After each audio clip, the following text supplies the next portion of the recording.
प्रधानमंत्री नरेंद्र मोदी की तरफ से एक्स पर पोस्ट किया गया है। ये भी बड़ी खबर के तौर पर आपको बता दें, ब्राजील के रियो डी जेनेरो पहुंचा हूं, ये उन्होंने कहा। G20 शिखर सम्मेलन में भाग लेने पहुंचा हूं, प्रधानमंत्री की तरफ से पोस्ट किया गया।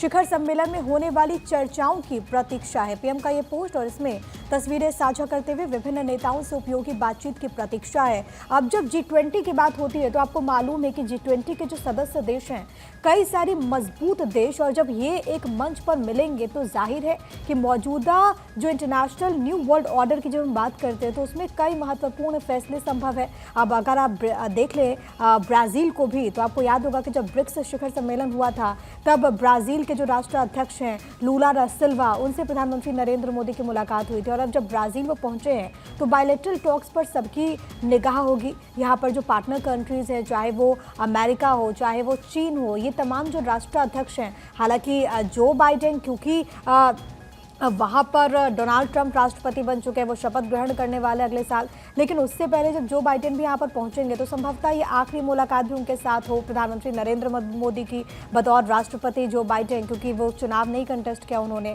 लेकिन सबसे बड़ी बात है कि जब यहाँ पर जब प्रधानमंत्री नरेंद्र मोदी अलग अलग देशों के राष्ट्राध्यक्षों से मुलाकात करेंगे तो क्या चर्चा होती है, चीन को लेकर के भी देखना होगा, क्योंकि अब खबर ये भी है कि जो G20 शिखर सम्मेलन हो रहा है उसमें शी जिनपिंग भी शामिल हो सकते हैं। तो अगर शी जिनपिंग यहाँ पर पहुँचेंगे तो क्या यहाँ पर चर्चा हो सकती है, ये भी एक सवाल बना हुआ है। क्योंकि आपको याद होगा कि जब ब्रिक्स में बैठक हुई थी तो दोनों देशों के बीच बायलैटरल टॉक्स हुए थे, और ख़ास तौर पर जो हमने देखा कि LAC पर जो डिसएंगेजमेंट हुआ है, वैसे में दोनों देशों के रिश्तों को मजबूत करने की कोशिश एक बार फिर से है। ऐसे में आज का दिन बहुत ज़्यादा महत्वपूर्ण है। प्रधानमंत्री की तरफ से जो पोस्ट किया गया वो आपकी टीवी स्क्रीन पर इन तस्वीरों के साथ।